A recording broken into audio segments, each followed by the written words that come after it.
Hei, jeg heter Nina, og dette mitt syrom, og serien med Nina Syrom. For dere som har fulgt meg en stund nå, så vet dere at jeg det siste året har vært ambassadør for PFAF. Jeg det fremdeles, og det jeg veldig stolt av. Det har gitt meg fantastiske muligheter innenfor min hobby, for søm bare min hobby, som jeg ellers ikke ville hatt. Så i den forbindelse så har jeg fått truffet mange mennesker som jeg ellers ikke ville truffet. Jeg får være med litt rundt på messer og sånn. Og ikke minst så fikk jeg lov til å være med når PFAF hadde forhandlermøtet sitt i år. Og det var veldig, veldig spennende for meg. Fordi at da fikk jeg jo vite førstehånds opplysninger om alt som skulle komme av nyheter i løpet av året. Og det kan jeg jo nå røpe at hvis du har vurdert å kjøpe ny symaskin, så ville jeg tatt en titt på jubileumsmodellen til PFAF.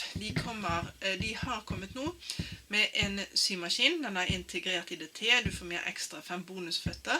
Veldig hyggelig pris. Og de har kommet inn med en kombimaskin som er både broderi og symaskin, som også har ekstra bonussett. Så har du vurdert det, så er det kanskje år å gjøre det. PFAF fyller 160 år.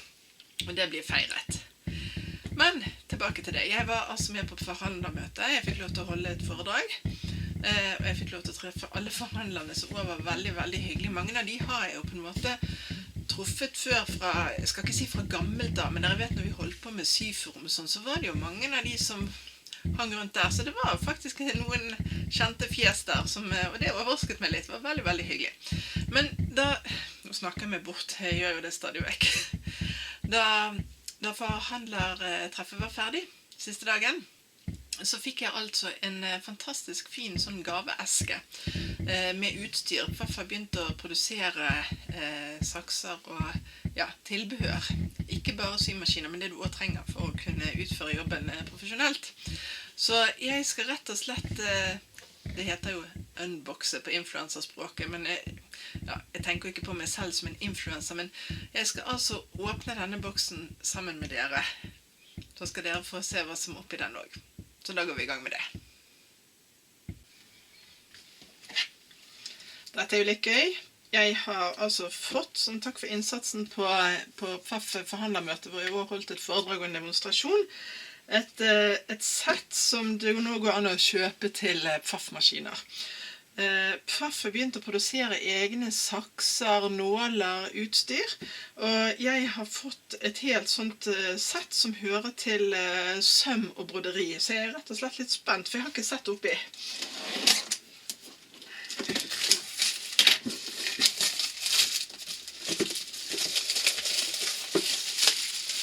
Det er i hvert fall veldig fin og stødig boks. Se her. Her er altså målbånd. Og ja, med tommer på ene siden og centimeter på andre. Det er veldig greit. Her er universalnåler og kviltenåler. Oi, pinsett. Det trenger jeg jo alltid. Pinsett. Og da er fancy. En liten saks, en trådklipper. Med beskyttelse. Lurt. Og en applikasjonssaks. Det bruker jo jeg mye i biosømmen. Ser dere dette? Det er jo så stilig, det er i titan. Så de er svarte. Jeg bruker mye applikasjonssakser når jeg syr BH for å trimme ned sømmene og strikke og sånn. Det var veldig, veldig greit. Og en solid stoffsaks. Lekkert, men jeg tror det er noe under her også. Nei, se her. Morsomt. Her er altså, her må jo være en rekke med broderitråd og effekttråd. Sytråd, denne ser tykkere ut. Den er, jeg tror rett og slett at det er knapphullstråd i forskjellige farger. Det var et veldig pent sett.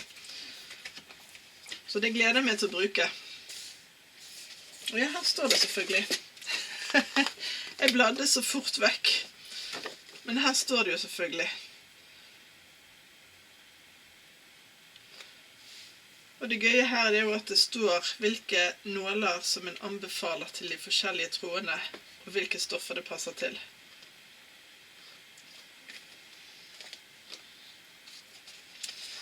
Det står jo her hva som i. Men jeg bladde så fort forbi. Så det altså en 8-tommers saks. Det omtrentlig 20 centimeter. Det en applikasjonssaks. Det denne lille trådklipperen. Pinsett. Målbånd. Tråden som ligger under, og så 2 forskjellige typer nåler. Tusen takk! Jeg fikk jo en annen saks i goodiebagen min når jeg kom på forhandlertreffet. Og det denne broderisaksen. Og den altså veldig grei, fordi den så bøyd. Så når jeg skal inn under, i nærheten av syfoten og klippe tråder, så kommer jeg inn under uten å legge hånden helt ned på. Jeg tror dere som har broderimaskin skjønner hva jeg mener. Denne her tror jeg nok jeg kommer til å bruke å klippe vanlige løse tråder med også, når jeg syr med symaskinen. Men det veldig gøy. I hvert fall, som sagt, nå en hel serie med både sakser og nåler og annet utstyr. Så jeg anbefaler deg å sjekke hos din lokale forhandler. Det kan være veldig spennende å se. Jeg blir jo glad hvis du har lyst til å fortsette å følge meg her på YouTube for eksempel. Det kan du gjøre ved å abonnere, og så trykke på bjellen, så får du varsler. Og så synes jeg det veldig hyggelig å få flere følgere på Instagram. Så hvis du har lyst til å følge med der på Nina Syrom, jeg lover deg det at jeg spammer ikke ned Instagram-kontoen min med stories og bilder. Hvis jeg har ett i uken, så det på en måte der jeg ligger. Så følg meg gjerne for å få litt inspirasjon og nyheter. Og jeg har en inspirasjonsgruppe, Nina Syrom, inspirasjonsgruppe, og du hjertelig velkommen til å være med for å stille alle de spørsmålene som du kanskje ikke tør å stille andre steder. De skal du stille i gruppen min. Da håper jeg at vi ses.